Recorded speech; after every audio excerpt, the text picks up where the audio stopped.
இன்னைக்கு விநாயகர் சதுர்த்தி. அது கூடவே ரொம்ப ஸ்பெஷல் டே என்னன்னா, என்னோட பெரிய பையனோட பர்த்டேவும் கூட. ஸோ அதனால இன்னைக்கு குலதெய்வ வழிபாடு பண்ணலாம் அப்படின்னு தான் நான் ஸ்டார்ட் பண்ணியிருந்தேன். இதுக்கு ஒரு தாம்பழத்தட்டில் மஞ்சள் குங்குமம் பொட்டிட்டுட்டு நம்ம இந்த பானை ஃபுல்லாக தண்ணியை நிரப்பிக்கணும். இந்த பானையை தான் நம்ம குலதெய்வமாக நினைக்க போகிறோம். அதனால் அதை அப்படியே அமர்த்தாமல் ஒரு வெத்தலையில் 5 முகம் பொட்டிட்டுட்டு பச்சரிசி கொஞ்சம் போட்டு இந்த பானை ஃபுல்லாக தண்ணியை ஊற்றி அதுலேயும் ஒத்தப்படையில் பொட்டு வச்சுக்கோங்க. அந்த பானையில் இருக்கிற தண்ணியில் பச்சை கற்பூரம், ஜவ்வாது, ஏலக்காய் பொடியை போட்டுட்டு மஞ்சள் குங்குமம் இட்டுக்கோங்க. அதுக்கப்புறம் ஒரு சிலவங்க பட்டை போடுவீங்க, ஒரு சிலவங்க நாமம் போடுவீங்க. ஸோ எனக்கு என்னவோ நான் நாமம் போட்டு அதை அமர்த்திட்டேன்.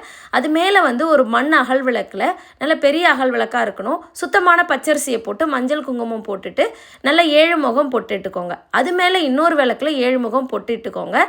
தென் வாசனை மலர்களால் நல்லா அலங்கரிச்சுக்கோங்க.